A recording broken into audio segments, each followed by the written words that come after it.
Hello. Hello. Alors là on est dimanche, c'est Pâques, il n'y a personne dans les rues, on est au métro 4 septembre. Et regardez ce qu'on fait. On s'est motivés là tous les deux. On est en train de faire une énigme. Bon, on a commencé un peu à la faire.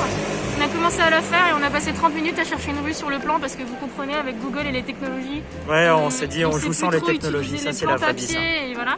Et en fait on a même pris du chocolat, on s'est dit que voilà, quand je sais pas qu'on a résolu une partie d'énigme, on mange du chocolat, mais on n'est pas prêt d'en manger vu comment c'est commencé. Et c'est pas grave. On est bon, on a confiance en l'avenir.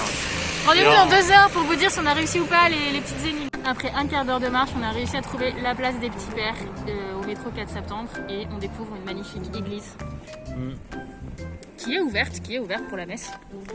Mais nous, ce qui nous intéresse, c'est de nous auto-récompenser en mangeant le super chocolat de Hara. Et non, nous ne sommes pas sponsorisés, ce qui est dommage d'ailleurs. C'est dommage. Donc j'inaugure en ouvrant le paquet et découvrir la magnifique odeur. Tiens, tu peux nous parler un peu de ce chocolat que tu as choisi précautionneusement?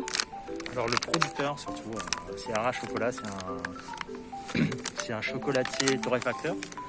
Donc il va suivre tout le cycle de vie de la production de chocolat, même de la production de la fève. Et peut pouvoir sélectionner les arômes qui sont... Tiens, je prends un gros bout, tu prends un petit bout pour la peine. Ouais, bah merci. Non, vas-y, tiens. Chocolat, on a bien un bout de chocolat dans la bouche. Et le goût n'a rien à voir avec le chocolat habituel. Beaucoup moins sucré. En fait, c'est pas du tout sucré et on a le goût intense. Et c'est un peu fruité et tout. Je suis pas du tout experte en description de chocolat, mais franchement... C'est une belle récompense. Ouais, et on n'a pas l'effet de sucre où on a envie d'en reprendre. C'est-à-dire que le goût, il reste super longtemps dans la bouche, même après avoir mis le carré. Voilà, c'était la petite interlude de chocolat de Pâques de qualité. Voilà. Donc... Ouais, Madame Béjaune vous y attend et vous entraîne à sa suite sous le porche monumental en chuchotant à votre oreille. Vous voyez bien, toutes les preuves sont là. Donc là, on est dans une phase où on doit aller chercher des indices. Donc on a un petit texte. Et on doit trouver autour de ces petits textes un indice où on va remplir des cases. À partir de là, on va trouver des lettres qui vont nous servir pour la suite. On vous spoil pas le livre, hein. C'est pas ça l'idée. J'espère que vous le prendrez aussi. Nous, pour l'instant, on s'amuse très bien. Et puis on va voir si on y arrive parce que on a confiance en nous. Nous, on n'est pas arrogant non plus. Moi, je suis super motivée pour manger du chocolat, donc oui, on va y arriver. On va y arriver. Ça lance, ça tourne déjà. Regardez, on a résolu une énigme. Je sais pas si on voit bien. C'est une énigme sur les extraterrestres. Et visiblement, on a trouvé une piste d'atterrissage, regardez. Il fallait trouver... une piste d'atterrissage d'extraterrestres skaters.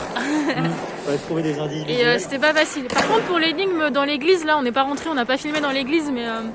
il y avait une petite erreur sur le livre et il y avait 2 phrases inversées. Là, on a bien galéré à comprendre qu'en fait, il y avait une erreur. Et c'était pas notre faute cette fois. Ça nous avait perdu du temps, mais on a quand même mangé du chocolat. Donc voilà. On a passé un moment à chercher un mur végétal. Et en fait, on était tellement débilos. Pourtant, il est gros. Hein. Je veux dire, pour pas le voir, faut avoir envie quand même. Hein. Donc, il faut bien penser à lever les yeux quand on se balade. Et aller faire l'ensemble des rues parce que... On s'est gouré de rue, mais c'est cool parce qu'on a pu quand même passer devant des petites boutiques sympas et s'acheter à manger. Parce qu'on avait, voilà, on a pris du cul de cochon, là, c'était super. Et donc, finalement, le hasard fait bien les choses. Ouais. Allez, pour la suite de l'énigme. Bon, bah, on arrive à peu près vers la fin de l'énigme, mais on ne peut pas la finir à cause de...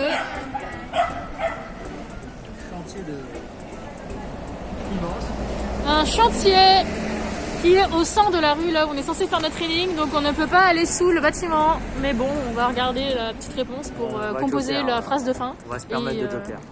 Joker. Bon, ben, on n'a pas réussi à faire la dernière énigme parce qu'on n'a pas trouvé la rue et les indices. Après, il y avait beaucoup de travaux dans la rue de Montorgueil. Et, on a des excuses. mais on vous conseille quand même de faire ce bouquin. Qui est... Là, on a fait l'énigme, l'une des énigmes les plus difficiles du bouquin. Donc, on a fait 80% des énigmes et on n'a pas réussi à finir. Ouais, on a fait un seul arrondissement en plus. Et en plus, on a mangé du chocolat alors que des fois, on n'avait pas trouvé les énigmes. Donc, du coup, on a fini les paquets. Et pour se consoler, on va finir sur... un petit peu de macarons, histoire de faire des macarons de Pâques. Pour souffler un peu, ouais. Voilà. Et à bientôt pour de Merci nouvelles beaucoup, aventures. À bientôt. Ciao.